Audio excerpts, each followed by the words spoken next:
चलो hello and welcome everyone. अब आज हम लोग का टॉपिक क्या रहेगा? कस्टम रहेगा, ठीक ना। मैं डे वन में मैं कुछ करवाया था, ज़्यादा कुछ मैं करवाया नहीं। अगर आप लोग का चाहिए होगा तो आप लोग स्क्रीनशॉट ले लेना, या फिर मैं इसको मैं पोस्ट कर दूंगा डिस्क्रिप्शन बॉक्स में, ठीक है।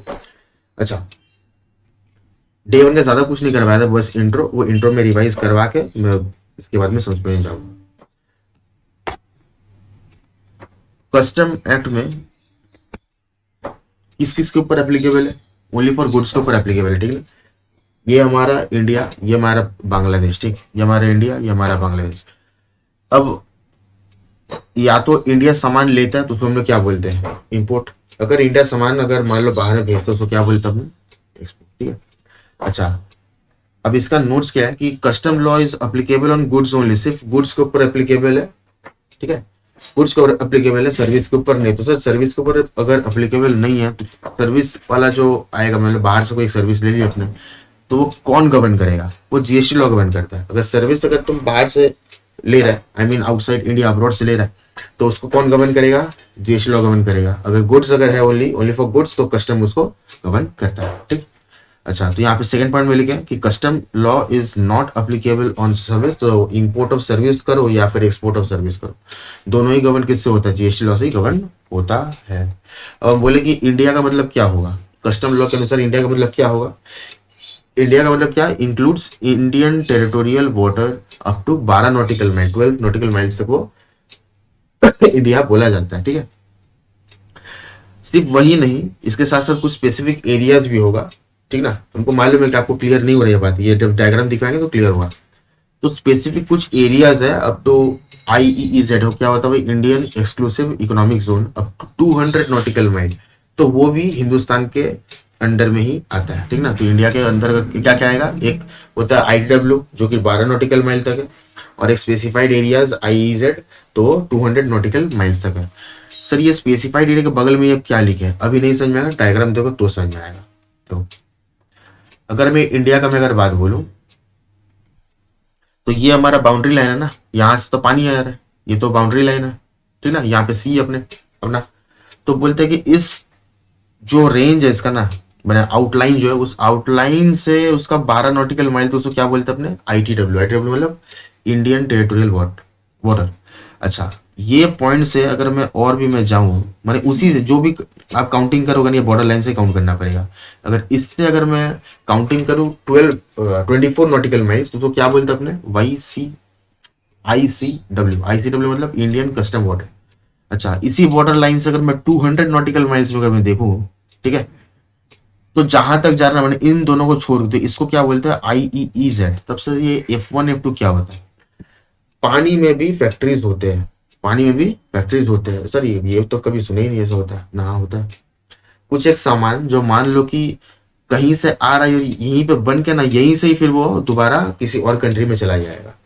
कोई एक कंपनी है जो इस फैक्ट्री में सामान को देते हैं कि आप उसको फिनिशिंग करो, यहाँ से फिनिशिंग करवा के वो कहाँ चला जाता है?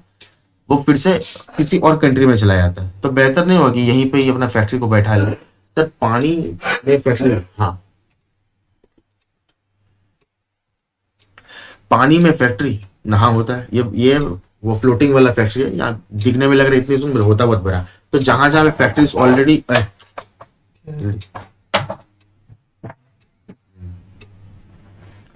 जहां जहां पे फैक्ट्री सेटअप किया हुआ है, तो वो जगह ही सिर्फ इंडिया के अंडर में आता है। सर ये जो बाहर वाला, ये वाला जो पानी है, ये पानी को इंडिया में इंक्लूड नहीं करेंगे। ओनली फॉर द फैक्ट्रीज, जहां जहां पे फैक्ट्री सेटअप किया हुआ वो को इंक्लूड करेंगे, ठीक है। सर 200 नॉटिकल माइल्स के बाहर अगर हमने गए तो उसको क्या बोलते हैं? उसको बोलते हैं हाई सीज बोलते हैं, ठीक। तो common space, that is what? Water for all. अब ये जो पानी है कोई भी इसको इस्तेमाल कर सकता है, ठीक है ना। देखो कोई अगर बोलता ना कि पानी में, वो आप मूवीज में देखे हो कि पानी में बोट आते आते पुलिस वाला पकड़ लेता है, फिर वो नेवी वाला पकड़ लेगा, तो आपसे को पूछेगा यहाँ पे आप क्या कर रहे हो? ये पूछताछ यहाँ तक ही होगा, माने ये एरिया तक ही होगा। 12 नॉटिकल माइल के अंदर अगर घुस गया, माने ये बाउंड्री अगर आप पार कर ले, हो सकता है आपसे पूछताछ करे, या हो सकता है आपको वहीं पे उड़ाए, ठीक ना। तो यहाँ पे आना रिस्की होता है रादर देन दिस टू, ठीक। समझ में आ गया अब क्या क्या बोले? India includes what? बोलो, समझ में आना सबको, फटाफट बोलो।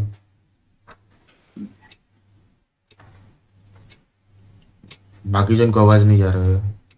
बोलो क्या बोले हम, समझ में आ रहा तो आगे, हाँ तभी आगे बढ़ेंगे। अच्छा, तो इंडिया को क्या बोले, includes what, Indian territorial water ITW जो कि 12 नॉटिकल माइल है, and what specific areas up to Indian exclusive economic zone जो IEEZ शॉर्ट में बोलता है वो 200 नॉटिकल माइल्स तक है, माने 200 नॉटिकल माइल तक अपना इंडिया है। ठीक है, तो स्पेसिफाइड एरियाज क्या हुआ, जहां जहां फैक्ट्री बैठ गया है वो क्या इंडिया। ठीक है, जहां जहां फैक्ट्री बैठ गया वो एरिया ही सिर्फ इंडिया है। सर इंपोर्ट को हम लोग क्या करते हैं और एक्सपोर्ट को हम लोग क्या करते हैं, इंपोर्ट को अपने रेगुलेट करते हैं, रेगुलेट माने कंट्रोल।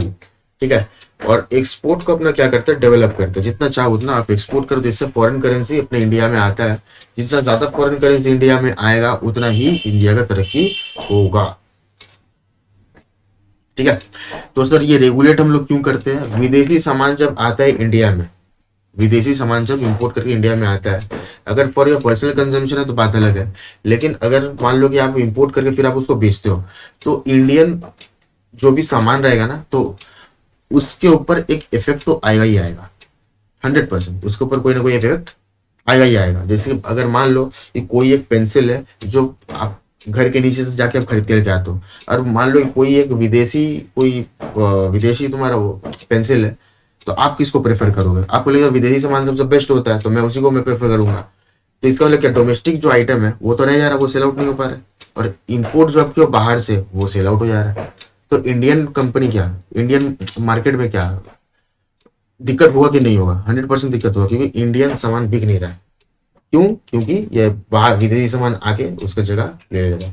तो उसको हम लोग क्या करते हैं ना, उसके ऊपर इम्पोर्ट ड्यूटी लगाते हैं, सरकार क्या करते है उसके ऊपर इम्पोर्ट ड्यूटी लगाते हैं, ताकि विदेशी सामान जो होगा उसका कीमत और बढ़ जाए, तो जाके अपना डोमेस्टिक मार्केट इफेक्ट नहीं हुआ। क्यों, अगर डोमेस्टिक मार्केट में एक पेन अगर मान लो 10 में मिल रहा है और इम्पोर्ट करवा दे, इम्पोर्ट करवा के मान लो 15 में मिल रहा है, आप किस पे जाओगे, 10 पे कि 15 पे, 10, ऑब्वियसली क्योंकि सस्ता पड़ रहा है। इसी तरीके से इंपोर्ट को रेगुलेट किया जाता है, और भी बहुत तरीका है, पर लेकिन मेन जो मुद्दा है इसको लेके इंपोर्ट ड्यूटी का वो यही है, ताकि डोमेस्टिक मार्केट बचा रहे, फॉरेन वाला जो सामान है उसको कोई इफेक्ट इस पे ना है। ठीक है, ओके।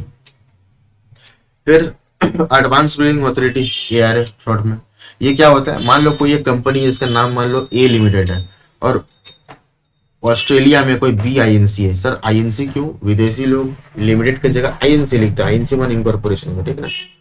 तो ये कोई A लिमिटेड है जो कि इंडिया में है, ये कोई BINC है जो कि ऑस्ट्रेलिया में, ये जर्मनी में भी B लिमिटेड, लिमिटेड की जगह अगर आपको लग रहा ना सर यहाँ INC हो तो INC कर देते, लो INC कर ही देते हैं।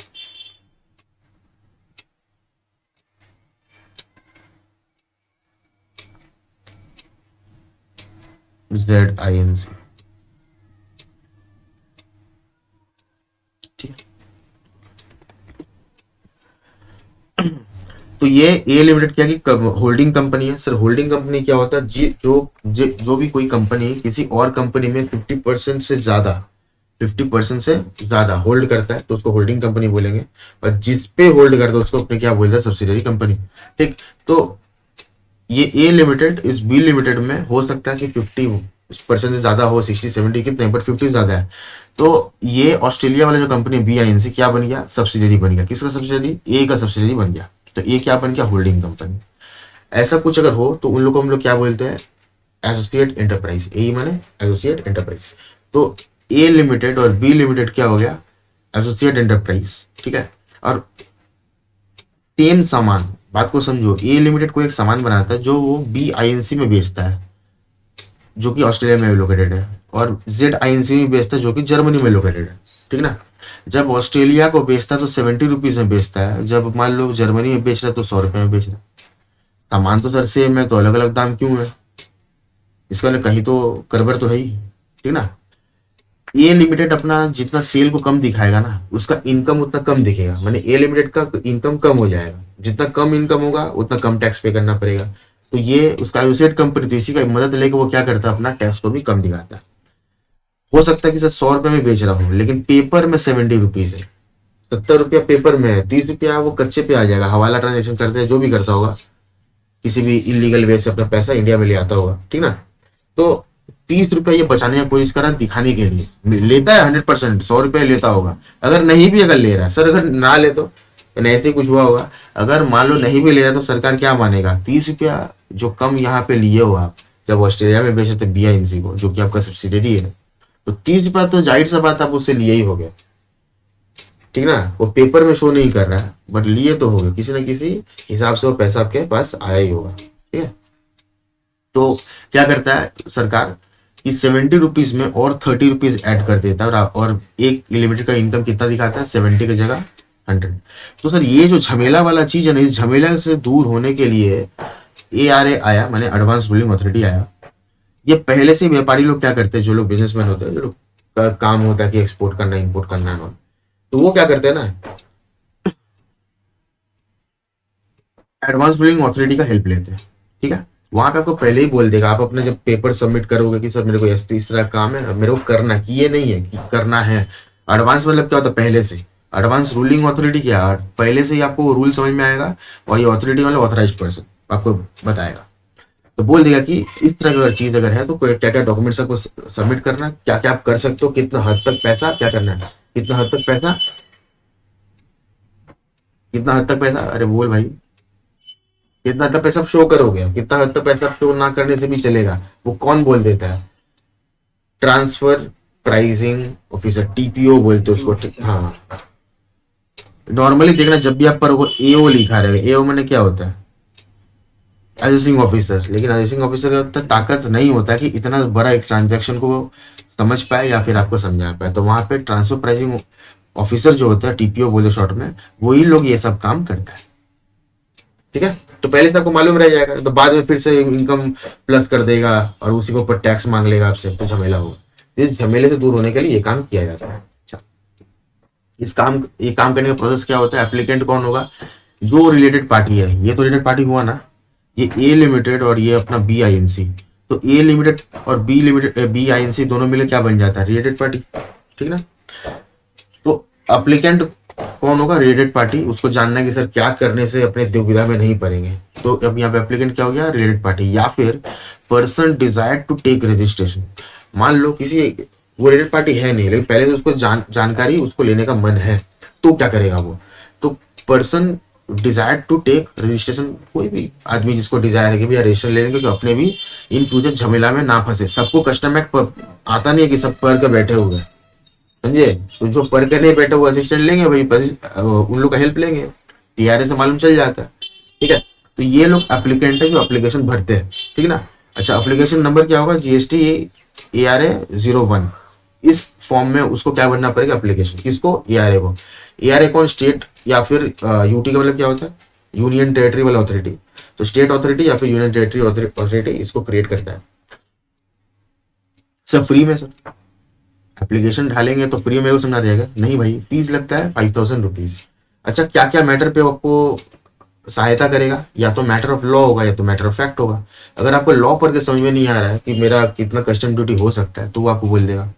या फिर ऐसा कोई उसमें कुछ इस तरह का पेचीला लॉ दिया हुआ जो आपको नहीं समझ में आता, तो आपको लॉ भी वो समझा दे कि इस तरह का हिसाब है, ये आपके ऊपर हो सकता है अगर आप इस तरह का काम करो तो।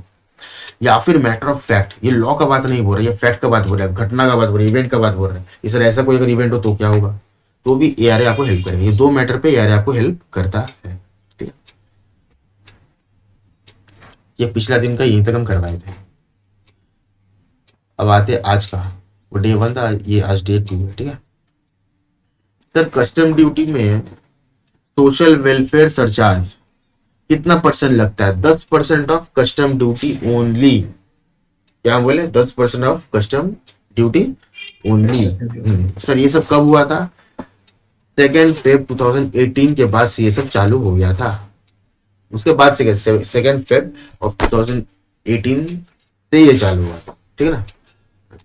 सर गवर्नमेंट गुड्स जो होता है क्या वो भी मैंने कस्टम ड्यूटी देता हो गया? जैसे कि मान लो एयरवेज वगैरह, वो जो फाइटर जेट होता है तो आप विदेश से मंगाते हो, तो गवर्नमेंट मंगवा रहा है ना, वो आप थोड़ी मंगवा रहे हो, तो क्या उसके ऊपर भी कस्टम ड्यूटी देना पड़ेगा ना? हाँ, गवर्नमेंट गुड्स के ऊपर भी कस्टम ड्यूटी अप्लीकेबल होता है। कस्टम ड्यूटी मतलब बेसिक कस्टम ड्यूटी, जिसको हम लोग शॉर्ट में क्या बोलते हैं? BCD, ठीक है। लिखो लिखो फटाफट लिखो। अच्छा, दो एक टॉपिक आज हम लोग करेंगे, ठीक ना? क्या बोले हम? दो एक टॉपिक आज हम लोग करेंगे, वो भी खुदरा खुदरा करेंगे। सारा तो हो नहीं सकते, कोई एग्जाम सामने है, जितना आपका एग्जाम में मैं उतने में करवा रहा हूँ, ठीक है? रूल दो आपको सिखाएंगे, लेकिन है रूल बहुत सारा, 1 2 3 4 से लेकर 7 8 6, बहुत कुछ है आप लोग के सिलेबस के अनुसार। रूल नंबर 1 और रूल नंबर 2, 10 सबसेक्शन 1, 10 सबसेक्शन 2। हुआ ये लिखना, तो मैं आगे बढ़ू।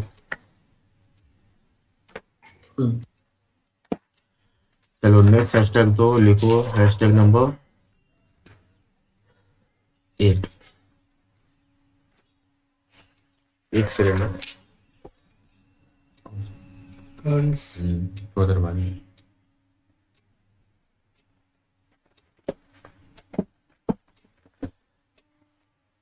यहाँ पे लिखो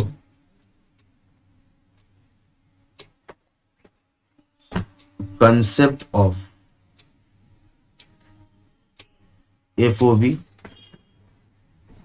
एंड CIF। ये कंसेप्ट आपको समझना पड़ेगा।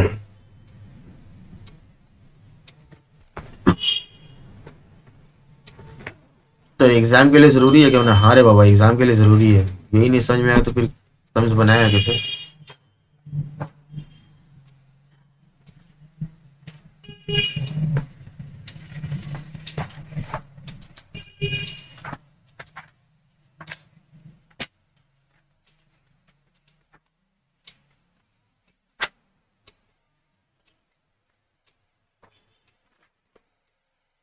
मैं जैसे बना रहा हूँ ना, आप लोग भी वैसे ही बनाना।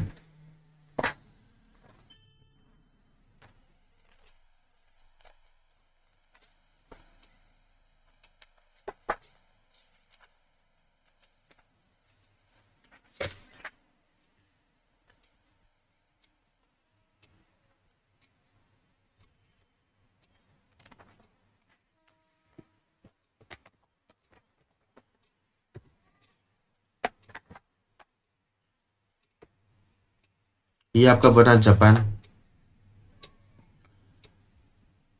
ये बना इंडिया।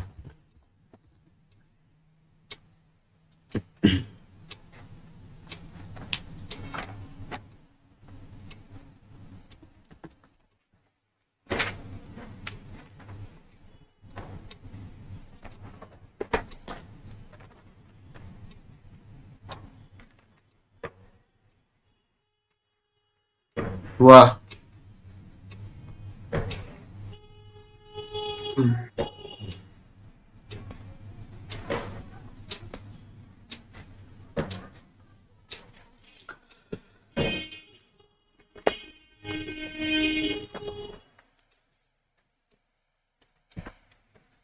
ये ड्राइंग करते फिर समस्या। हम लोग जो भी पढ़ रहे हैं वो ना इंपोर्ट के अनुसार पढ़ रहे, ठीक है? तो सर एक्सपोर्ट, सिलेबस में एक्सपोर्ट नाम मात्र दिया हुआ है, कभी आता नहीं है, ठीक है ना? सामने एग्जाम हुए तो एग्जाम ओरिएंटेड ही पढ़ेंगे।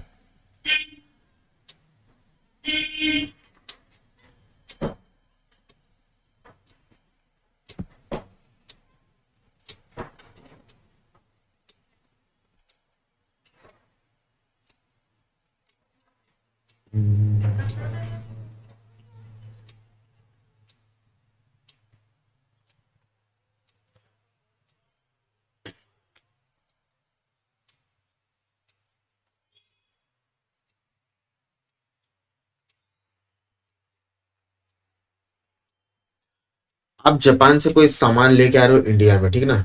ये मान लो जापान का ये पोर्ट है और ये इंडिया का पोर्ट है। सब पोर्ट मतलब, पोर्ट मतलब, अरे जहाँ जहाज, जहाँ से आपका जहाज आएगा या फिर जाएगा। अगर आप मंगवा रहे तो आएगा, अगर आप सामान भेज रहे हो तो जाएगा, ठीक है?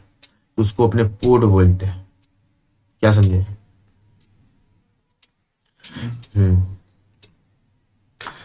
जापान यहाँ अपना पोर्ट तक लिया के अगर रख दिया तो ये वाला जो कॉस्ट पड़ेगा ना, इसको हम क्या बोलते हैं?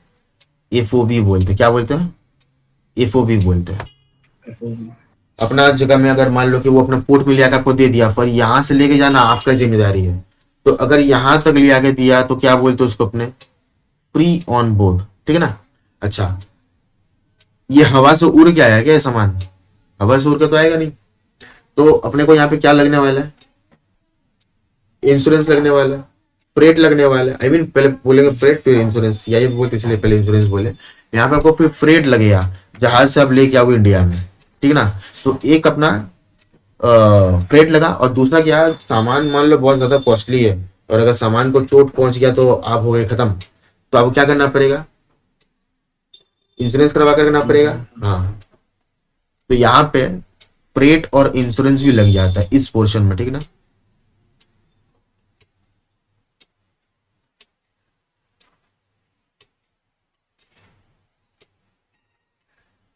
लिखो,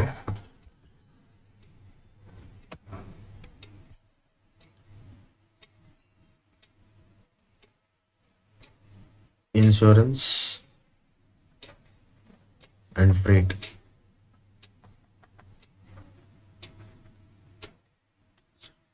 तो सामान यहाँ पहुंचते पहुंचते क्या क्या आ गया इसमें, इसका कॉस्ट यहाँ पे ले आके जो छोड़ा था, ये तो भी फ्री ऑन बोर्ड, उसका cost plus insurance plus freight. इसी कारण से ये पॉइंट को हम लोग क्या बोलते हैं, ये वाला जो पॉइंट है ना, ये आपका इंडिया का पोर्ट है। तो ये वाला पॉइंट में अपने क्या बोलेंगे कि ये CIF है, cost insurance and freight. Clear हुआ, कॉस्ट इंश्योरेंस एंड फ्रेट। अब इसका उल्टा माने तो, ये तो आप इंपोर्ट का बात बोल दिए सर, एक्सपोर्ट का क्या होगा, हल्का जिसको बड़ा करके होगा नहीं।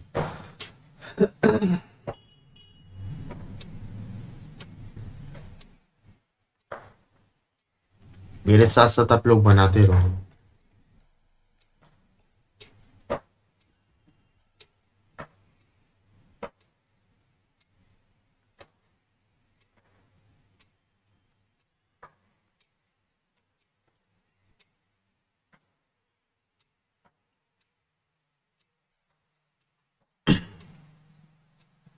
ये तो सामान लेके आ रहे थे इंडिया में, अब ये सामान क्या होगा, कुछ अगर सर किसी को कुछ भेज रहे तो एक्सपोर्ट, ठीक है। इसके भी अनुसार यही होगा, अगर मान लो इंडिया का जो एक्सपोर्टर है वो यहीं पे सामान ले आकर रख दिया, अब आप अपने खर्चे पे आप लेके जाओ, मेरे को मेरा प्राइस दे दो, मैं जा रहा हूँ और आप अपने खर्चे पे लेके जाओ। तो अब अगर मैं एक्सपोर्ट करूँ तो एक्सपोर्ट के अनुसार अगर इस सामान यहीं पे मैंने छोड़ दिया, अब जो है इंपोर्टर जापान का वो लेके जाएगा अपना खर्चा पे, तो इसको अपने क्या बोल देंगे, FOB, फ्री ऑन बोर्ड। अब सामान क्या वही हिसाब है सर, हवा पे तो जा नहीं रहा है, जहाज से जाएगा, वेसल जिसको आप लोग बोलते हो, या तो हवाई जहाज से जाएगा, एयरक्राफ्ट, या फिर मान लो व्हीकल से जाएगा, पानी का रूट में नहीं है तो रोड के रूट से वो चला गया, ठीक ना, तीनों ही हो सकता है, सिलेबस में इतना आपका है नहीं।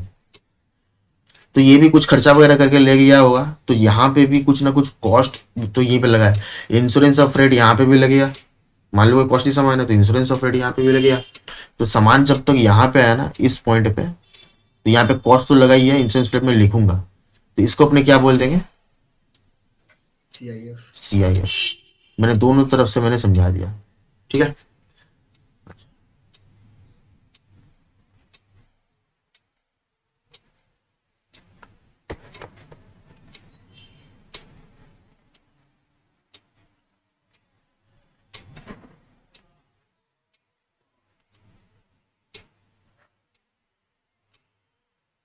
फटाफट करो फटाफट करो, बहुत कुछ समझना है। तो ऐसे मैं लिख दूं क्या, ये वाला एक्सपोर्ट के लिए था, ये वाला इंपोर्ट के लिए था, जो तुम लोग बोलेगा लिख दूं। ये देखो एरो देखिए नहीं समझ में आ रहा है, सामान आ रहा था इंपोर्ट है, सामान जा रहा था एक्सपोर्ट है, कर देता हूँ।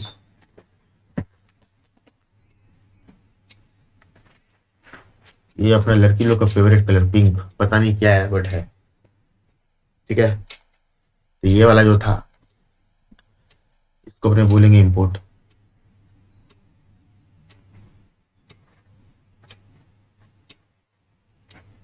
और ये वाला क्या था, हिंदुस्तान के अनुसार बोल रहे हैं, हिंदुस्तान के अनुसार ये अपना इंपोर्टर, ये अपना एक्सपोर्टर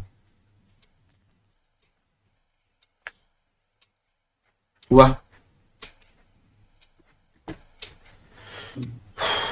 ये तुमने जल्दी जल्दी करो।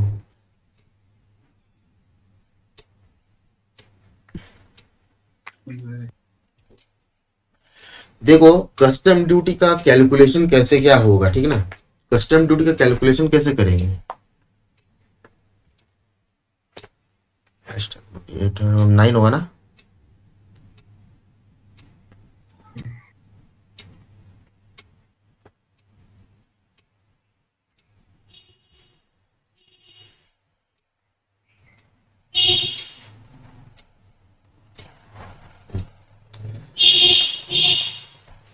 सिंपल सा बात है, अगर सर कस्टम मेरे को कैलकुलेट करना है, लिखो लिखो कस्टम ड्यूटी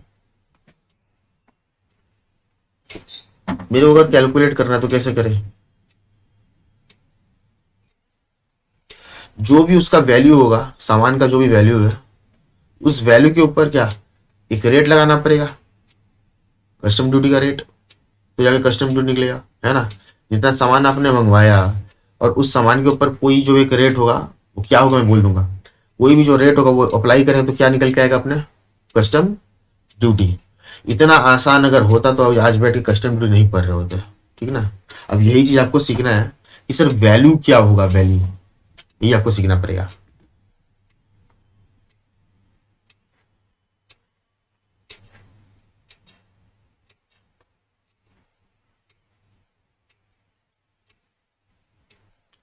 वैल्यू को समझने के लिए सेक्शन 14 का हेल्प लेना पड़ता है।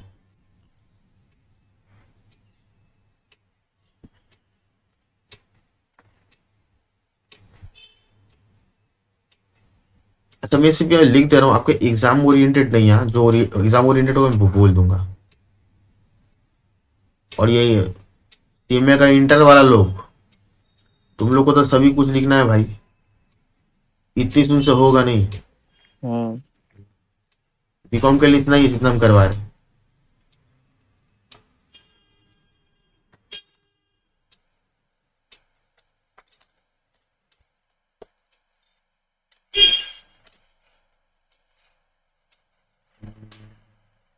देखो सेक्शन 14(1) मैंने सब सेक्शन 1, और यहाँ पे सेक्शन 14(2), ठीक है।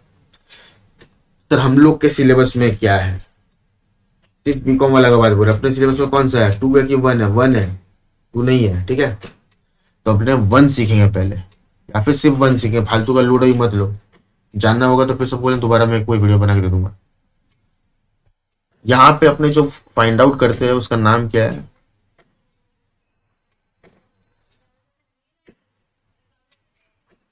एसेसेबल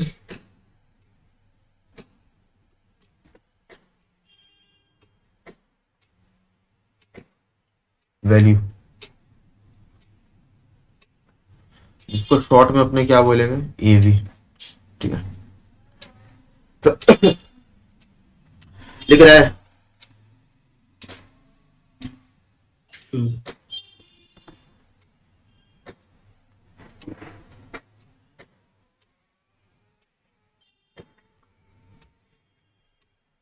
तो what is the meaning of this assessable value, simple language में लिखवा दे रहा है।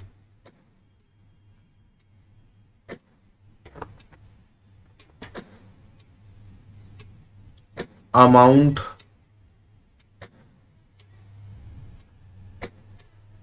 पेड बाय इंपोर्टर,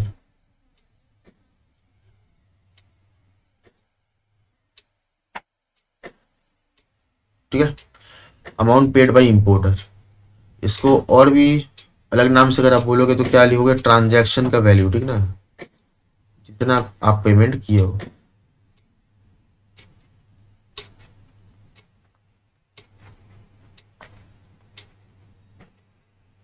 ठीक, तो सर यही वैल्यू पुट कर लेंगे और काम हो जाएगा क्या, यही वैल्यू अगर हम पुट कर लेंगे तो क्या काम हो जाएगा। निकालने का बहुत, इसमें निकालने का बहुत तरीका है, मगजमारी करके निकालना पड़ेगा, लेकिन ऐसा कुछ हार्ड वर्ड नहीं है, ठीक ना। मेरे साथ साथ ये वाले भी लिख लेना, ये रफ में मैं लिखवा रहा हूँ ऐसी, ठीक, ताकि समझ में आए कि है क्या ये।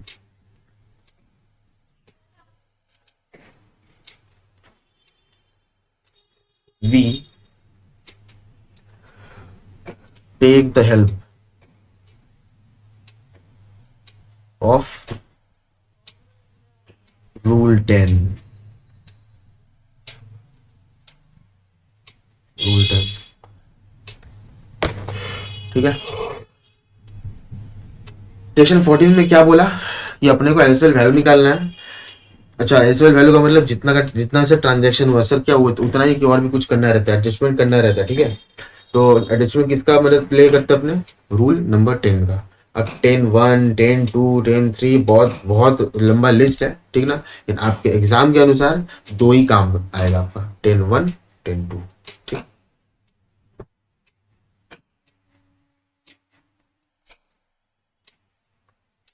सर ये सेक्शन 42 सबसेक्शन 2 का भी तो, सेक्शन 14 सबसेक्शन 2 का भी आप थोड़ा बता दो कि क्या है। ज्यादा इंपॉर्टेंट नहीं है, बट फिर भी आप लिख लो।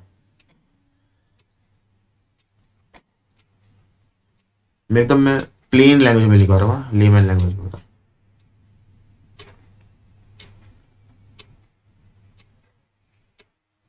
बोर्ड का वैल्यू, ठीक है, बोर्ड का वैल्यू मतलब यहाँ पे अगर मेरे को एवी निकालना अगर पड़ेगा, एवी मतलब एसएल वैल्यू, अगर मान लो अपने को एसएल वैल्यू निकालना पड़ेगा तो कहाँ से अपने को मिलेगा, टैरिफ एक्ट से मिलेगा। देखो, टैरिफ एक्ट से मिलेगा। तो यहाँ पे डिसाइड कौन करता है,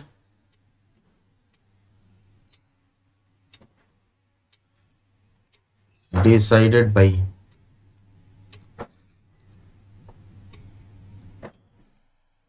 सीबीआईसी।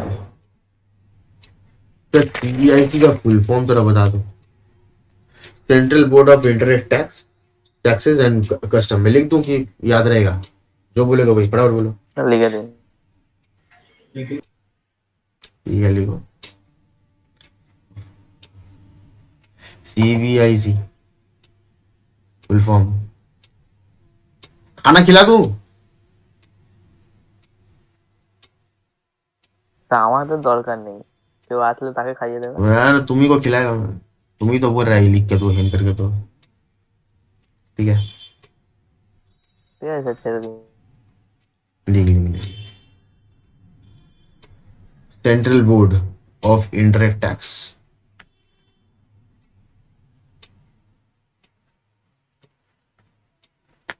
टैक्स में टैक्सेस लिखेंगे, टैक्सेस एंड कस्टमर एंड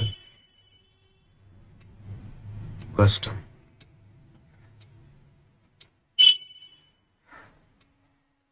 वाह,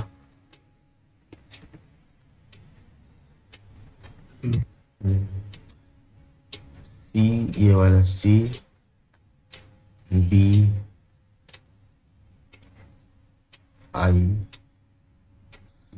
ठीक है ना, यहाँ से मिला central board of interact taxes and custom. हुआ। चलो आगे बढ़ते हैं। दो एक कंसेप्ट और भी सीखे गया। अच्छा पहले लिखवा ले तो उसके बाद #10 हुआ।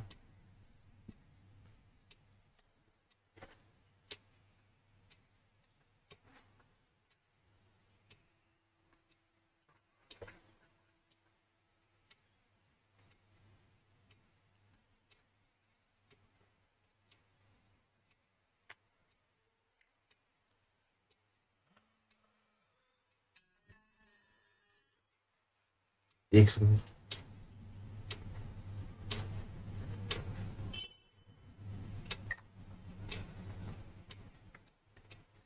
ये को फोन करने को टाइम मिलता नहीं है।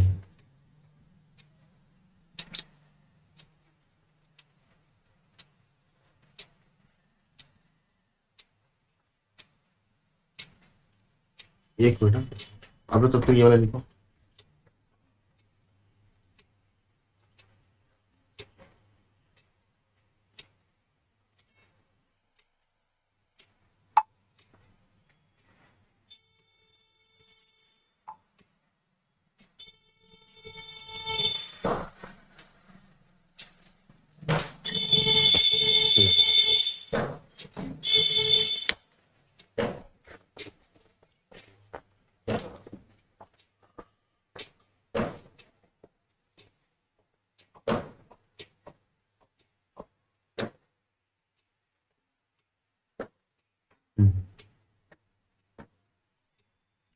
अब रूल 10 में क्या क्या है सर?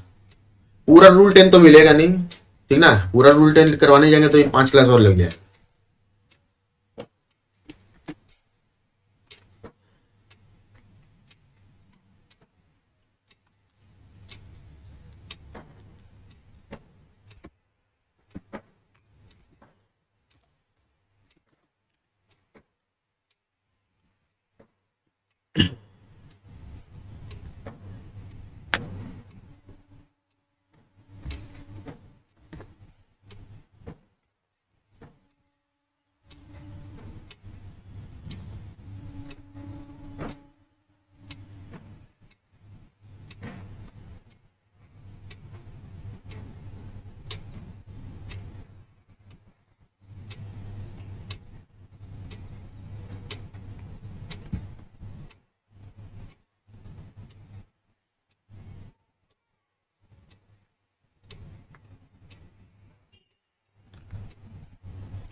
रूल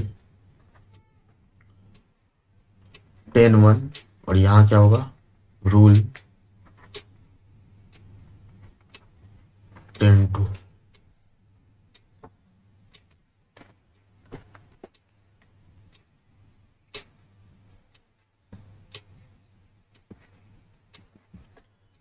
देखो जिस तरह का भी जो भी खर्चा वर्चा लगा होगा ना, प्री पोस्ट समझते हैं क्या? प्री पोस्ट क्या होता है?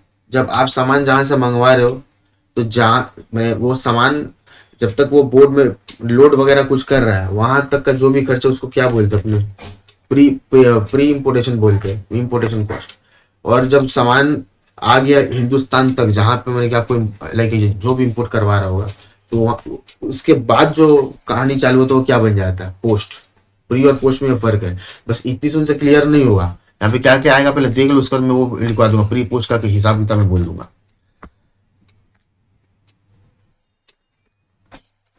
लिखो रूल 1 में कि सर अपने को क्या क्या ऐड करना पड़ता है। एक तो जो आया ये एसेसिबल वैल्यू, ये वाला जो है ना, अब इसमें एडिशन भी तो होगा ना। तो यहाँ पे क्या लिखवाया था, we take the help of what, rule 10। तो रूल 10 में क्या क्या है वो अपने को पूरा लिस्ट लिखना है, ठीक है ना। ध्यान देना यहाँ पे एक पॉइंट होगा ना कमीशन वाला, वो थोड़ा सा कंफ्यूजिंग वाला होगा, लेकिन कंफ्यूज होने का कुछ मैटर नहीं है, बट फिर भी लोग करते हैं, गलत करते हैं उस पर। पहले वही लिख लेते हैं।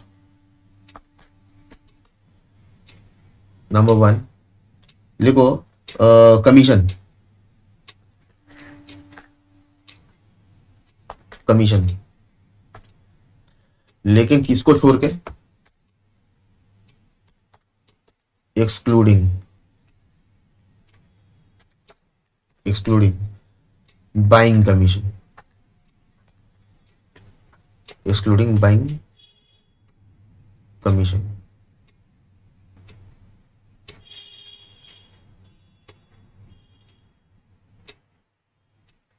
सवाल ये आता है कि सर बाइंग कमीशन क्या होता है, मालूम है क्या तुम लोग को?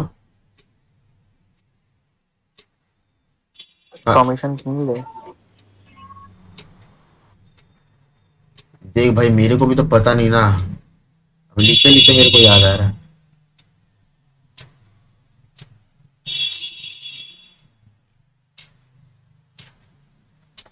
बाइंग कमीशन सर क्या हुआ, लिखो commission paid to agent, commission paid to agent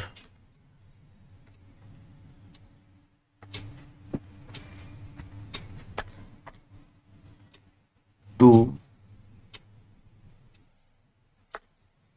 represent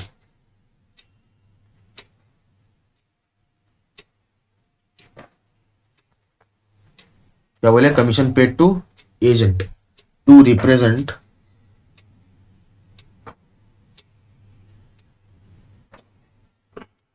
imported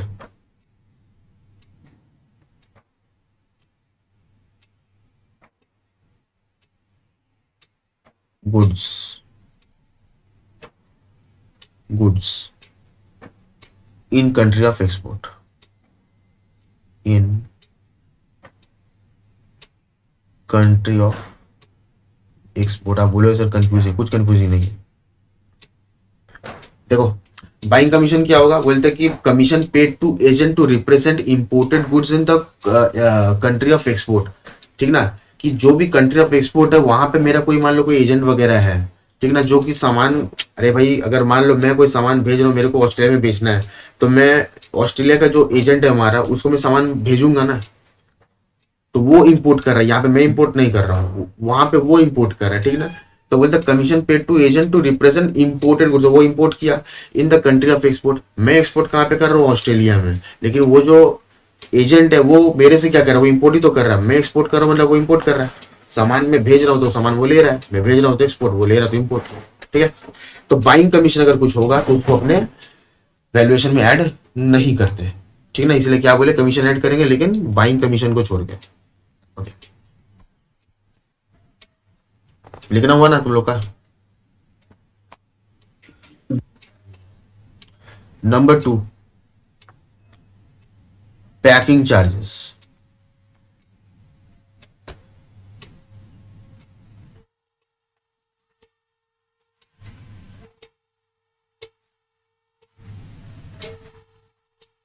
sir कौन सा वाला पैकिंग का बात कर रहे हैं आप, ऑल कुछ भी पैकिंग।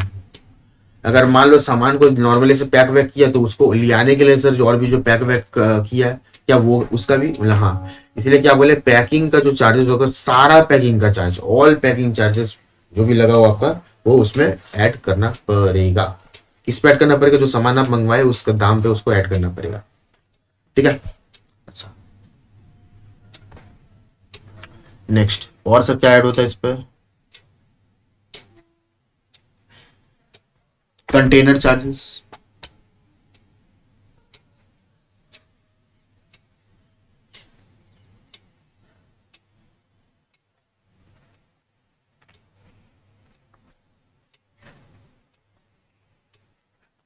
सर कंटेनर चार्जेस कैसे, रेंट ऑफ कंटेनर।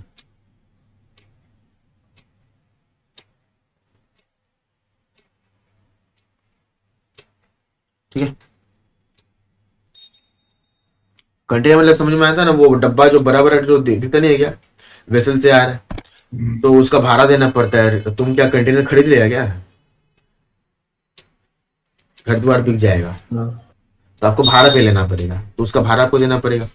अच्छा, तो ये किसका बात बोल रहे हैं, इंपोर्टर ये सब पेमेंट करता है, जो इंपोर्ट कर रहा है अगर वो पेमेंट कर रहा है तो ऐड होगा। क्लियर, जो मेरे को इंपोर्ट किया है वो थोड़ी ना उसमें लाइक उसका कैलकुलेशन यहाँ पे थोड़ी ना है, उसका नहीं है। ठीक है,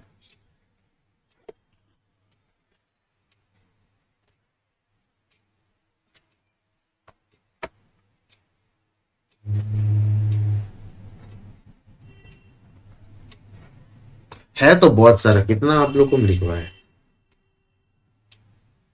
subsequent flow back of money वनी ये सब नहीं कर पाएगा अभी, समझा ना, उतना उस हाई लेवल पे दे नहीं रहे। ये जो मैं बात बोला सिर्फ जो बीकॉम के एग्जाम के लिए कर रहे हो, वो इंटर वाला को तो सभी करना पड़ेगा भाई। ठीक है, अच्छा, ये इंटर का लड़का लोग क्या करेगा, इस पे आधा पेज और छोड़ देना, मेरे को और भी बाद में लिखवाना तो मैं लिखवाऊंगा। ठीक है, यस।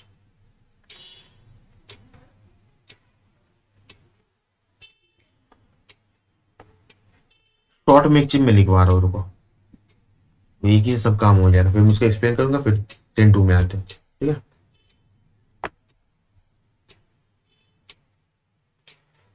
4 नंबर पे प्री इंपोर्टेशन एक्टिविटी का जो भी खर्चा हुआ है,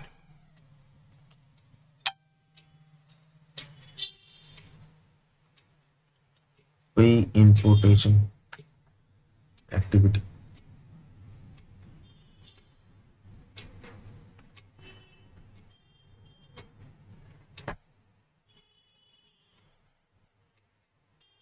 note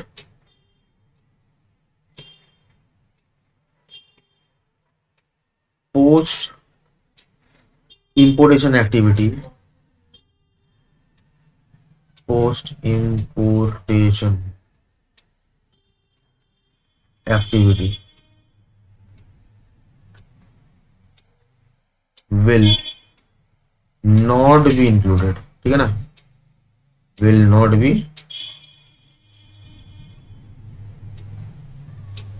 included. Sir pre post ये सब क्या होता है?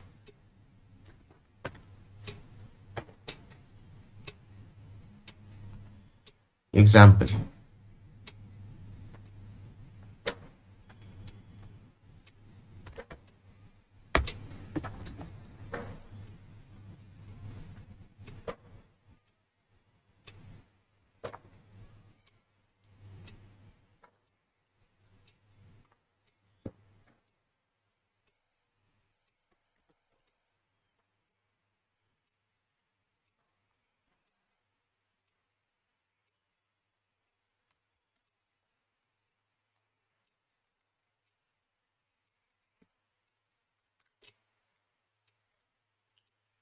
कोई भी दो कंट्री बोलो जल्दी। अमेरिका। चलो अमेरिका, रशिया।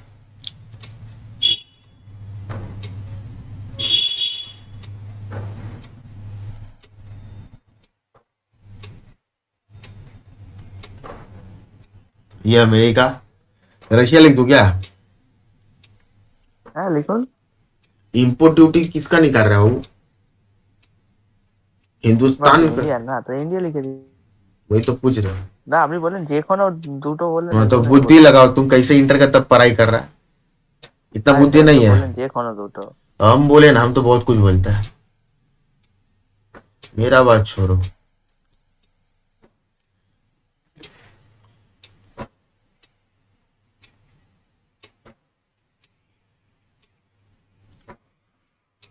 मैं जैसे बना रहा हूँ वो वैसे ही बनाओ, फंसेगा। अब यहाँ पे नाव वाव वगैरह वही सब बनाने का, समझे बंधु?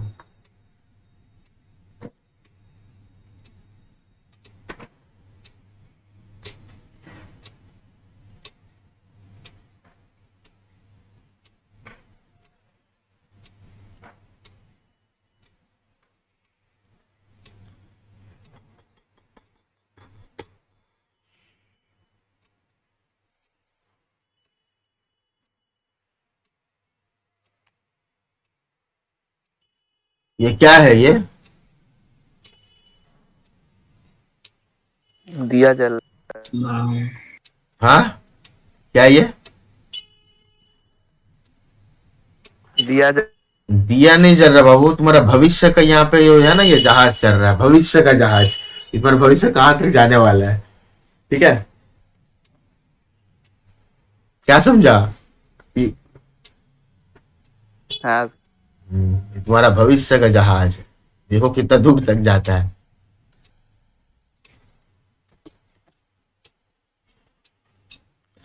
कौन सा लूं, ये वाला कलर चेंज कर ले, इतना कलर लेके आए भाई, ये कलर वो कलर। अभी टीचर टीचर नहीं है, टीचर फोटोग्राफर है भाई, जितना अच्छा फोटोग्राफी होगा उतना अच्छा टीचर है। पेंटर। पेंटर, चल यही मान लेते पेंटर। ये सामान क्या होएगा ना, यहाँ पे अनलोड होगा, कब होगा? जब सामान यहाँ पे लोडिंग हुआ है ना, ठीक है? तो ये जो है अपना यहाँ पे सामान लोड वगैरह करते हैं, और यहाँ पे हम क्या कर रहे हैं? अनलोड, सामान को उतार रहे हैं, ठीक? ओके, यहाँ पे जो लोड किए या फिर जो भी खर्चा वगैरह हुआ होगा इस जगह तक का, वो क्या बोलेंगे अपने? इस जगह तक का, हो गया।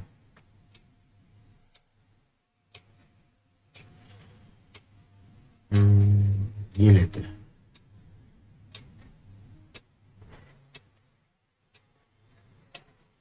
इसको क्या बोलेंगे और इसको क्या बोलेंगे?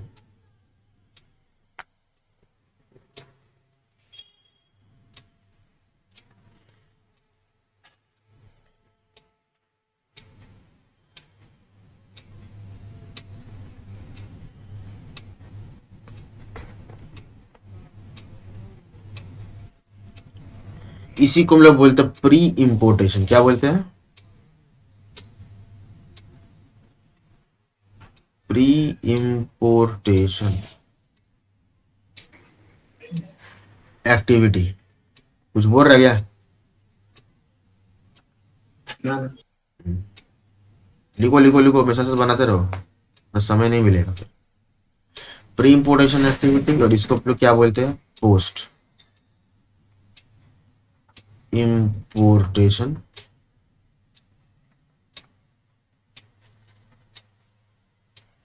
एक्टिविटी। तो प्री इंपोर्टेशन को अपने क्या करेंगे?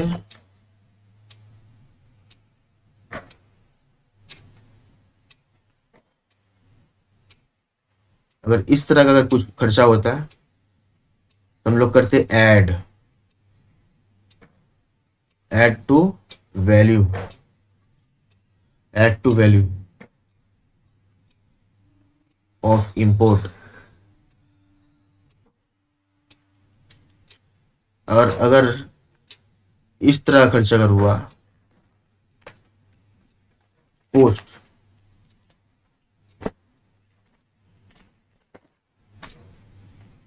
Do not add, do not add to value of import. ठीक है।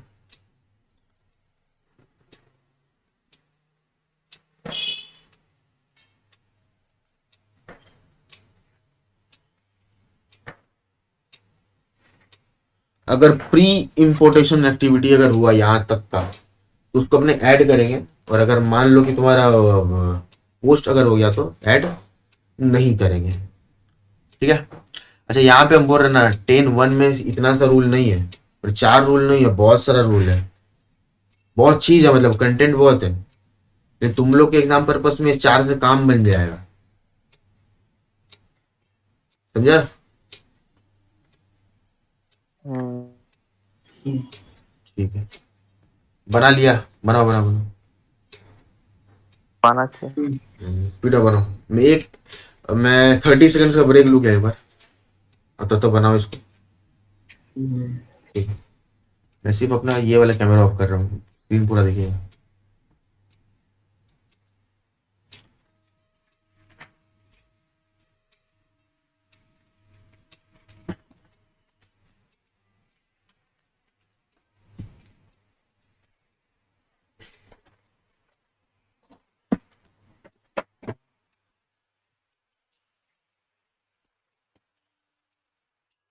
हम थोड़ा देर बात करेंगे।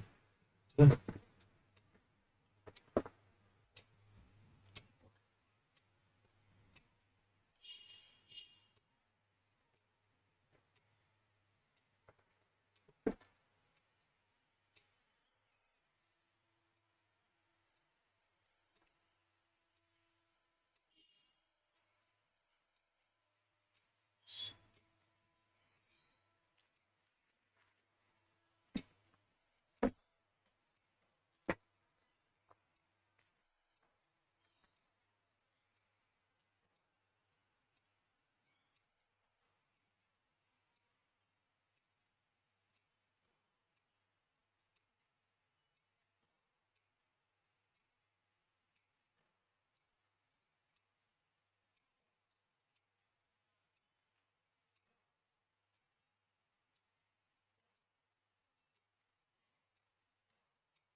हो गया?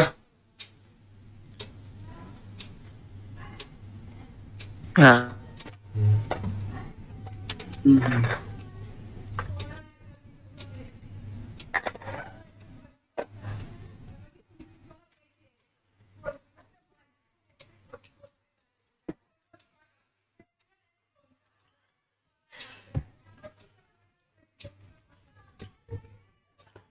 सर 10-2 में कुछ नहीं सीखेंगे क्या? क्यों नहीं सीखेंगे? सब सीखेंगे।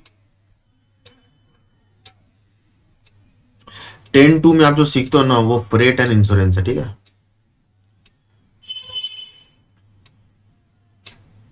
क्या बोले हम? क्या है वो? फ्रेट एंड इंश्योरेंस सीखते हैं। इंश्योरेंस। ये इंश्योरेंस।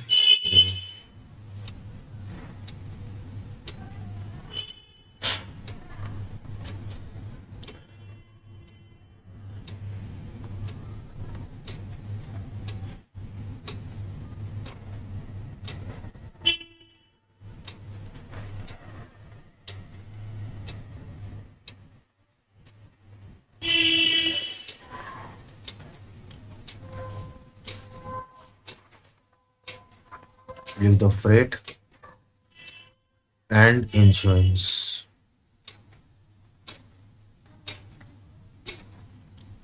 ये कितना ऐड होगा कितना नहीं होगा नहीं एवरीथिंग, ठीक है? अच्छा यहाँ पे लिखने का जगह नहीं है, मेरे को नीचे ये काम करना पड़ेगा। मैं यहाँ पे करूँगा। इंपॉर्टेंट है, इसी में कंफ्यूज होता है आदमी, ठीक ना? इसको तो ढंग से कर लेना। वही हैशटैग चल रहा है, हैशटैग चेंज मत करना। कितना नंबर चल रहा है अभी? 10 नंबर ना, 10 नंबर में ये है।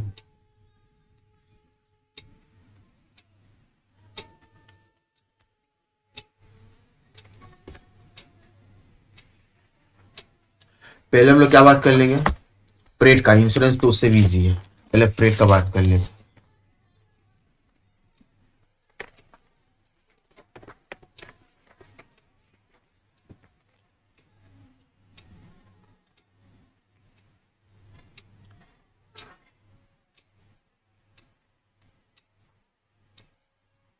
फ्रेट का अब समस्या ये है यहाँ पे कि फ्रेट किस चीज का? फ्रेट किस चीज का? बीच में लिखने से सही रहता है। यही अच्छा एक काम कर दे, इसको बॉक्स करते रहो।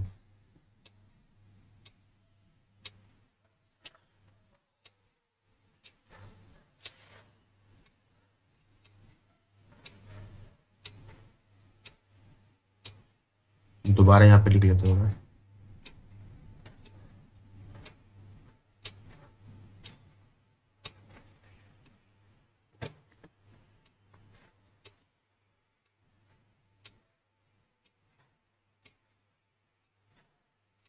तो दो पार्ट्स में आप डिवाइड कर लेना, ठीक है?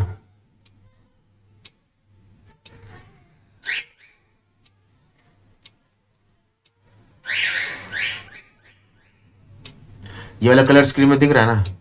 दिक्कत नहीं ना हो रहा ना? देख ले भाई।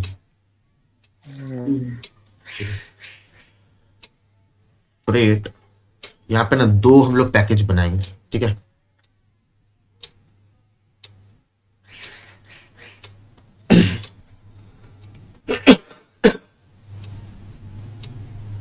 आप लोग बनाते रहो, मेरे साथ बनाते रहो।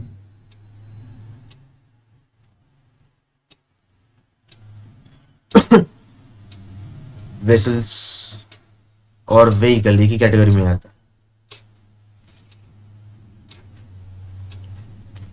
और एक होता है अपना हवाई जहाज जहाज, ठीक है? एयरक्राफ्ट।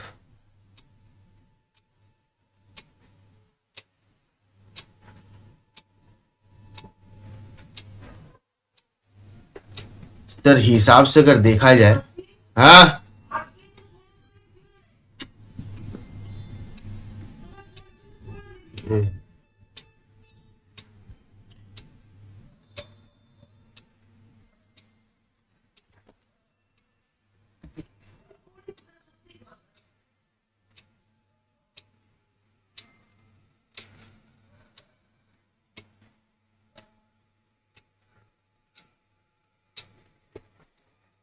बनाओ।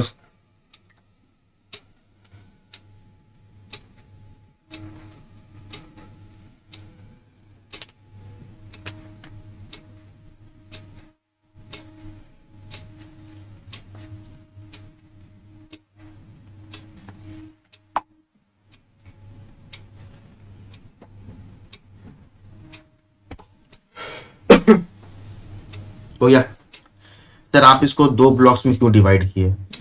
मैटर ये है कि अगर वेसल और व्हीकल का बात अगर चल रहा है तो उसका नियम कानून सेम है, एयरक्राफ्ट का नियम कानून अलग है, ठीक है।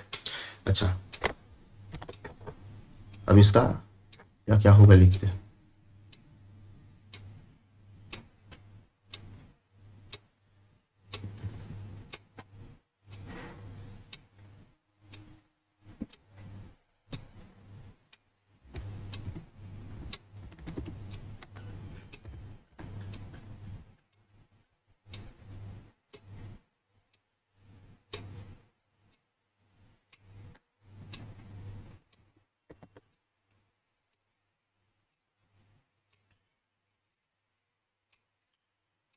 वेसल का क्या है हिसाब है? अगर फ्रेट, अगर देखो या तो फ्रेट दिया हुआ है तो नहीं दिया हुआ है, हम क्या बोले, फ्रेट अगर दिया हुआ है तो, और अगर नहीं दिया हुआ है तो, दोनों का थोड़ा सा नियम थोड़ा अलग होता है। सर नहीं दिया हुआ तो मतलब क्वेश्चन में नहीं दिया हुआ है, दिया नहीं कैसे, प्रैक्टिकल वर्ड में दिया नहीं होगा कभी, नहीं होगा, सिर्फ एग्जाम पर्पज से बोल रहे हैं। अगर नहीं दिया हुआ क्वेश्चन में तो हम क्या करेंगे, ठीक है। ओके,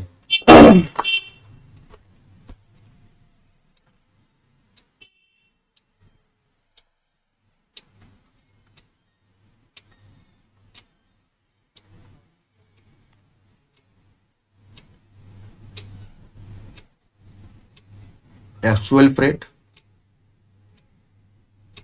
अगर ये नोन है तो, नोन माने एग्जाम में दिया हुआ है पेपर में,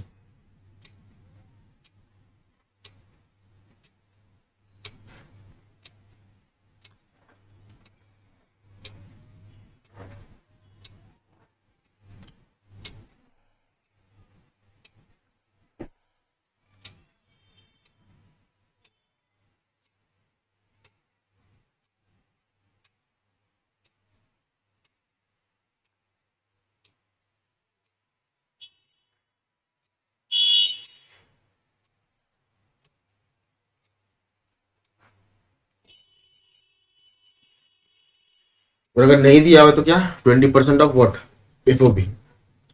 सर मैं क्या बोले कि वेसल का अगर तुम्हारा एक्चुअल फ्रेट अगर दिया हुआ है, ठीक ना, तो वो लेना, या फिर 20% ऑफ एफओबी अगर नहीं दिया हुआ है तो, हाँ ठीक है। लिखो लिखो लिखो, फटाफट लिखो।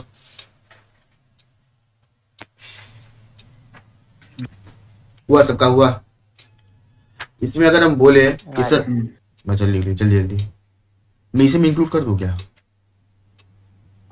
काम करते रहो, इसी में इंक्लूड कर देता हूँ, तो इतना याद नहीं रख पाएगा बाद में, यही प्रॉब्लम।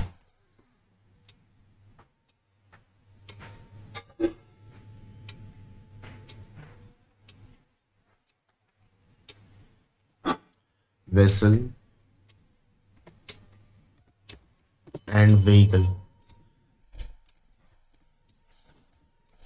तुम लोग के एग्जाम में ना वेसल आता है, व्हीकल नहीं आता, बट फिर भी ठीक है, लिख के रख देना।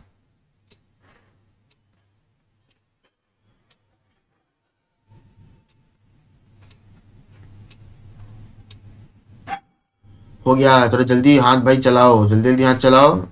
और हम्म, हम्म।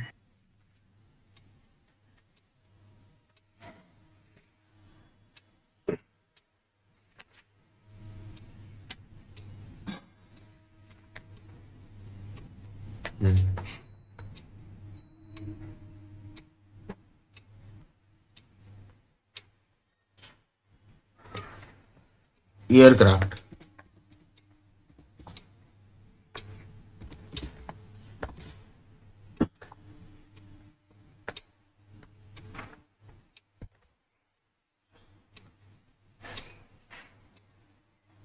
एयरक्राफ्ट अगर होगा तो क्या होगा,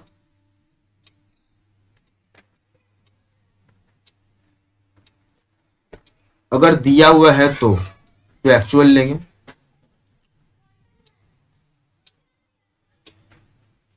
अगर दिया हुआ है क्वेश्चन में तो एक्चुअल ले लेंगे, एक्चुअल में जितना हुआ उतना एक्चुअल। लेकिन इसमें ये एक्चुअल में भी एक कंडीशन दिया हुआ है, इसी कारण से अलग अलग लिखना पड़ा, वरना दोनों सेम ही रहता, ठीक ना। बोलते हैं कि जो भी इसका एक्चुअल रहेगा ना वो 20% से बेसी होना नहीं चाहिए, मैंने मैक्स टू मैक्स 20% तक जा सकता है, उसके ऊपर जा नहीं सकता। समझ में आया कि नहीं आया? सबसे पूछ रहे हैं एयरक्राफ्ट में क्या है, बोलते हैं एक्चुअल लेना पड़ेगा, लेकिन क्या वो एक्चुअल जो होगा ना वो 20% से ऊपर नहीं जाएगा। सबको क्लियर हो तो बोलो, फिर मैं लिखूंगा। 20% होगा। ये यहाँ पे लिख दो maximum up to 20% of FOB, 20% of FOB, ठीक है, 20% ऑफ एफओबी। अगर ये नोन होगा तो हमने क्वेश्चन में दिया हुआ है तब, इफ नोन, ठीक है। अच्छा सर, अगर अननोन अगर होगा तो क्या होगा? अननोन अगर होगा तो क्या होगा? नोन हुआ तो बोल दिया, अननोन होगा तो क्या होगा? Simple, 20% of what FOB, if unknown.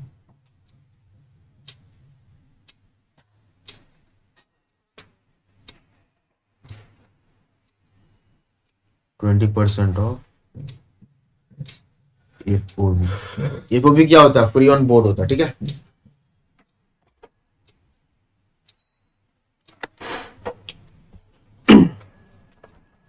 ये अभी तक जो भी हम लोग सीखे वो क्या सीखे? फ्रेट का लास्ट एक पॉइंट बच जाता है, वो क्या? वो इंश्योरेंस का है, ठीक है। तब लिख लिया कि लिख रहा है? लास्ट अच्छा लिखो लिखो।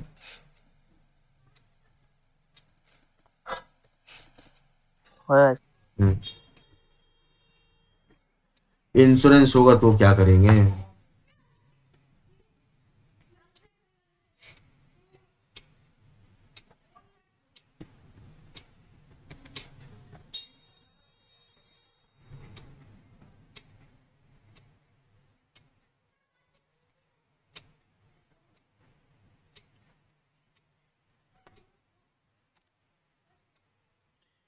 इसको अपने दो पार्ट्स में डिवाइड करते हैं, ठीक ना।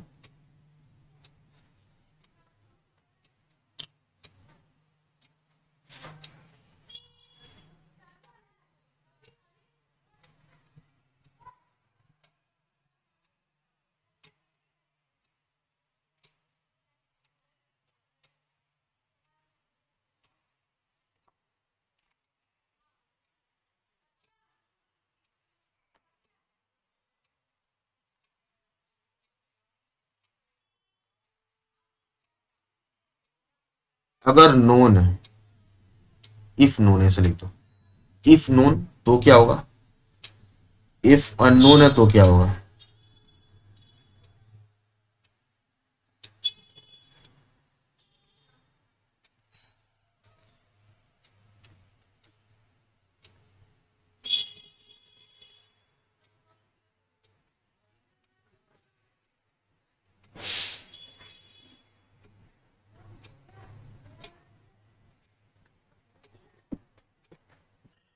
इंश्योरेंस अगर क्वेश्चन में दिया है इफ नोन, तो जो दिया वो मैंने एक्चुअल वाला है ना, एक्चुअल वाला, एक्चुअल इंश्योरेंस।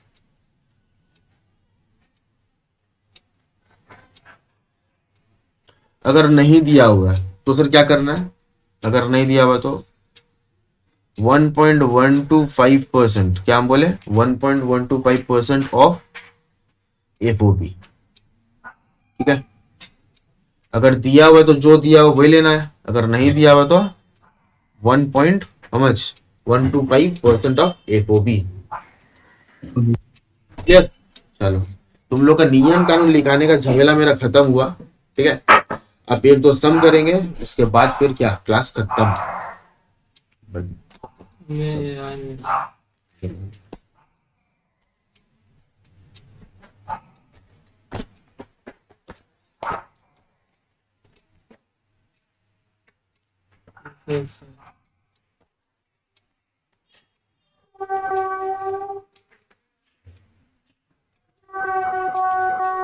वो मालूम है।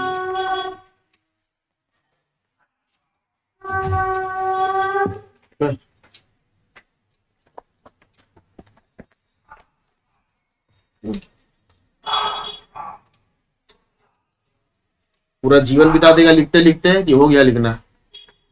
होएगा। হয়ে গেছে। चलो इलस्ट्रेशन फटाफट।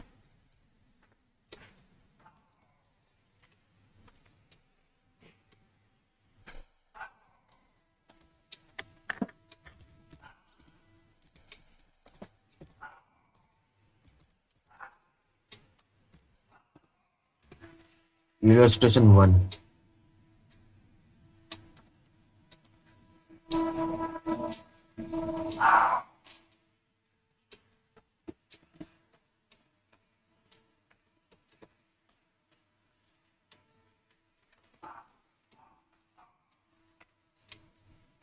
लिखो mister x.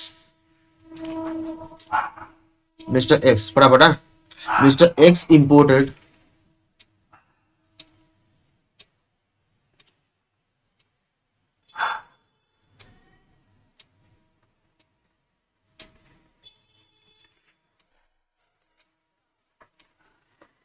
few goods, few goods।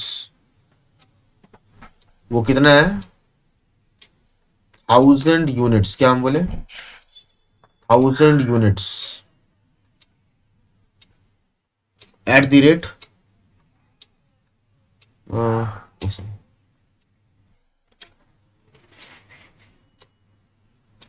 Eight the rate कितना बोले? $25। क्या बोले? Mister X imported what few goods. कितना goods? 1000 units at the rate 25। ठीक है। अच्छा, importer importer also paid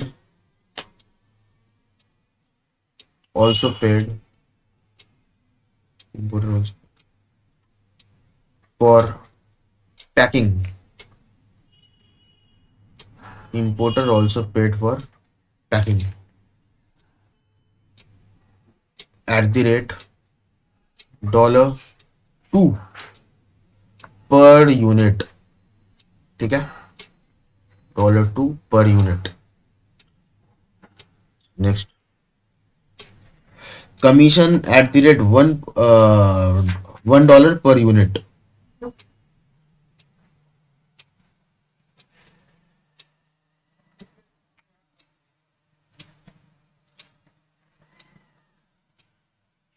eight the rate $1 per unit। अच्छा,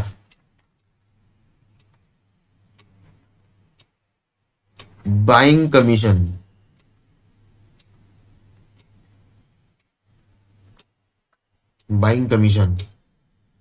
eight the rate $3 per unit। freight for vessels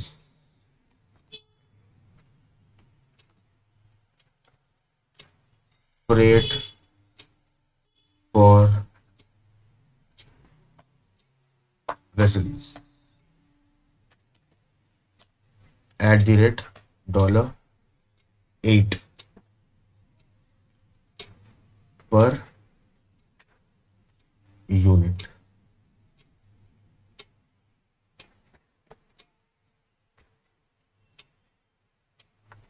Find accessible value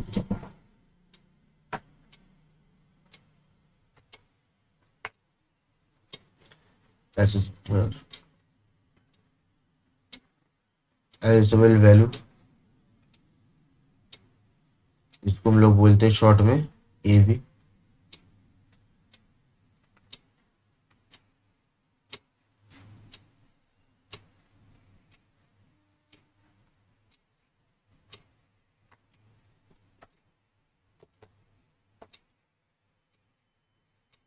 इसमें एक चीज और नीचे में लिखो, rate rate of exchange, exchange माने foreign exchange, rate of foreign exchange of RBI equals to ₹66। ठीक है। अच्छा, रेट ऑफ एक्सचेंज ऑफ किसका, सीबीआईसी लिखवाए थे ना तभी, सीबीआईसी कितना इसका 68। अब इसको करके देखो, क्वेश्चन नहीं है, फटाफट, जिसका हुआ नहीं है फटाफट लिखो।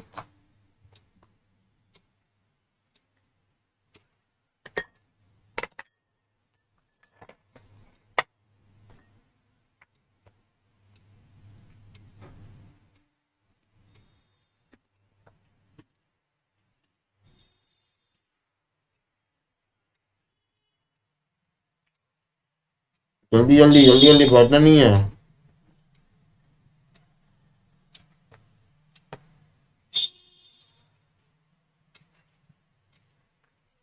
और हम्म,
क्या लिखेगा,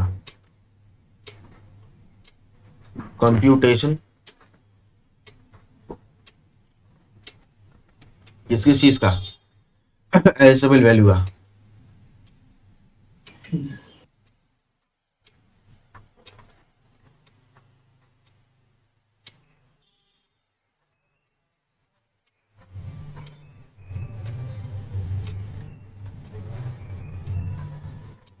ना यहाँ पे ये मत करो, तो कर सकता, कर क्यों नहीं सकता है, रुपीस लिख रहे हैं, रुपीस का जो वैल्यू निकलेगा ना लास्ट में निकलेगा। डोंट थिंक कि सर ने गलत लिखवाया, सर ने गलत नहीं लिखवाया।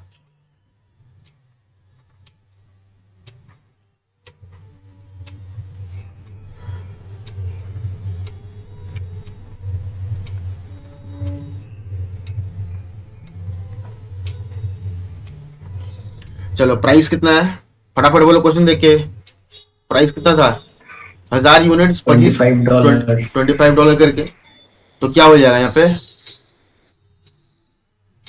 1000 था ना, 25 $1000 इंटू वॉट, $25, तो कितना आएगा, 25,000। 25,000 क्या, डॉलर्स, ये गड़बड़ आया तो सब गड़बड़ आएगा। हाँ हाँ। उसके बाद क्या, प्राइस के बाद अपने को क्या करना पड़ेगा, एडजस्टमेंट करना पड़ेगा, ठीक ना,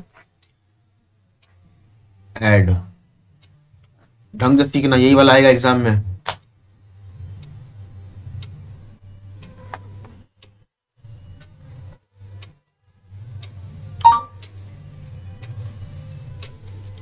एडजस्टमेंट अंडर रूल, यहाँ पे सेक्शन नहीं है, रूल है, क्योंकि रूल नंबर है, ठीक है, अंडर रूल 10(1) क्या क्या ऐड करना पड़ेगा, देखते रहो, लिस्ट लिखवाए थे ना, उसी लिस्ट के अनुसार करना है, अभी जो लिस्ट हम लोग लिखे। पैकेजिंग चार्ज दिया हुआ है, देख लो कितना का, 2 पर यूनिट का दिया हुआ है। $2 तो per unit। पढ़े हुए हाँ, तो क्या लिखेंगे अपने, पैकेजिंग चार्ज 2 1000 हम्म। Packing charges.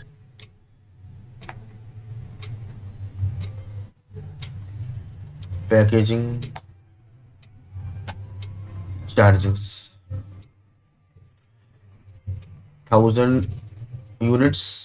अच्छा, ये यूटीएस हम शॉर्ट में लिख रहे हैं, सर को भी स्पेलिंग मालूम है।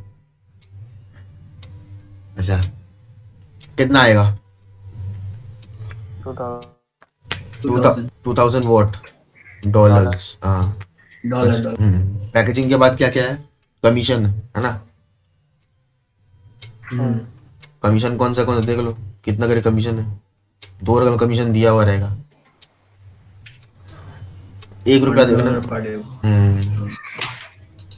1000 यूनिट्स कितना का है? $1, तो मिला है कितना बन गया?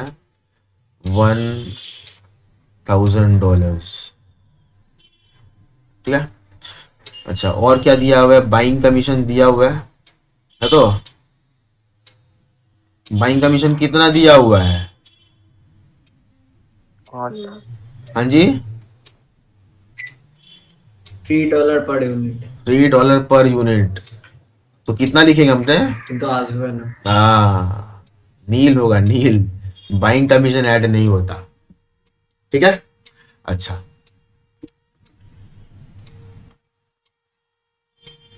इन सबको प्लस करो, कितना आ रहा है? जल्दी जल्दी बताओ। $28,000। $28,000।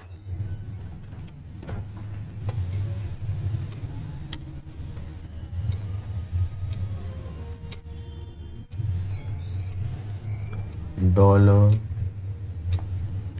28,000, ठीक है। सर इसी को हम लोग क्या बोलते हैं? एफओबी बोलते हैं ना, फ्री ऑन बोर्ड।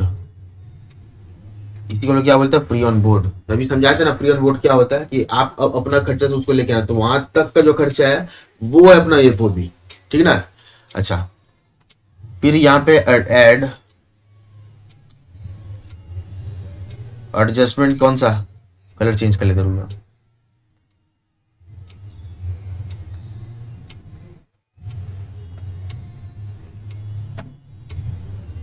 ऐड किया adjustment, under rule 10 subsection. Under rule 10 सब रूल 2, सबसेक्शन नहीं रे भाई, सब रूल 2।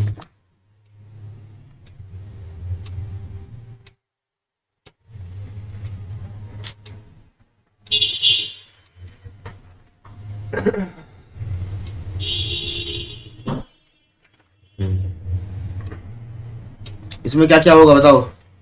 प्लेट कितना का दिया हुआ है? वैसे तो सर $8 आज पर यूनिट। यह दिया हुआ है ना, नो नहीं है, ठीक है ना। दिया हुआ है तो नो है, नहीं हो रहा तो क्या करते हैं? एफओपी का 20% कर लेते हैं। यहाँ तो दिया हुआ क्वेश्चन में, जब दिया हुआ है तो पुट कर लेंगे। कितना? 8 का था ना। हाँ $8 इंटू कितना यूनिट्स है? अगर 1000। 1000 यूनिट्स, तो कितना आ गया? $8,000। डॉलर्स 8,000, ठीक है। सर इंश्योरेंस कितना का इंश्योरेंस दिया है? वो जो बिजनेस नहीं। इंश्योरेंस है भी या नहीं? नहीं है, तो 1.125 आ, के रेट भी ओपन हो गए। यहाँ पे क्या बोले कि यहाँ पे इंश्योरेंस तो दिया हुआ नहीं है, और ऊपर में क्या था? इंश्योरेंस अगर दिया हुआ तो एक्चुअल, नहीं है तो 1.125% ऑफ एफओबी, तो वही करना है यहाँ पे।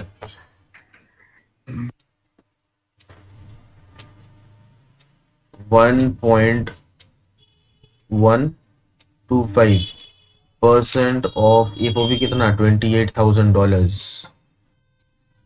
$28,000 कितना आएगा आंसर बताओ? $315। 300 पॉइंट $315 315, ठीक है ना। प्लस करो और देखो आंसर कितना आया। 36315 डॉलर। कितना बोला? 36315। $36315, ठीक है। ओके, और क्या सर? और ये जो आया आपका, यही आपका एसएल वैल्यू हम शॉर्ट में अब लिख रहे हैं, एवी लिख दे रहे हैं, ठीक है, शॉर्ट में लिख रहा हूँ।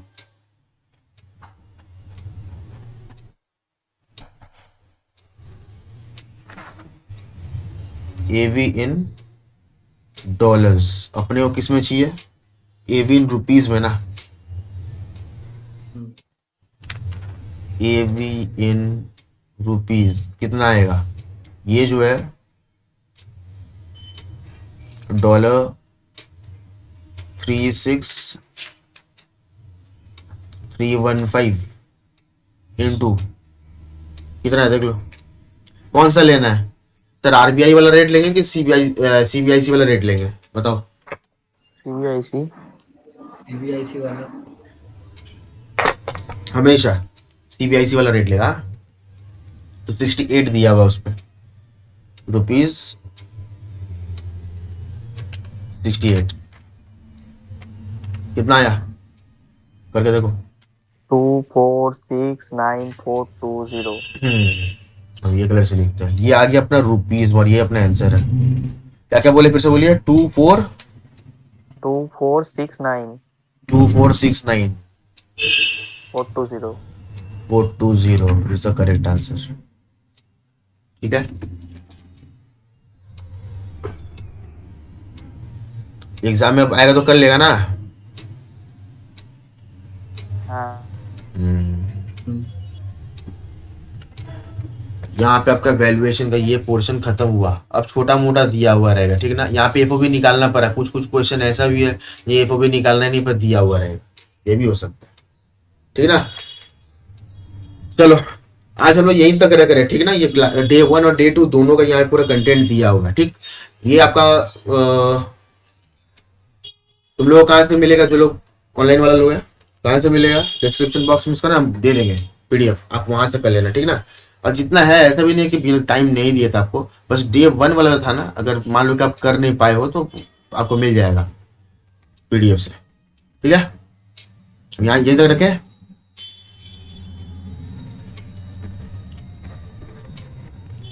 चलो दैट्स ऑल फॉर हाँ। Today. In the next video, bye.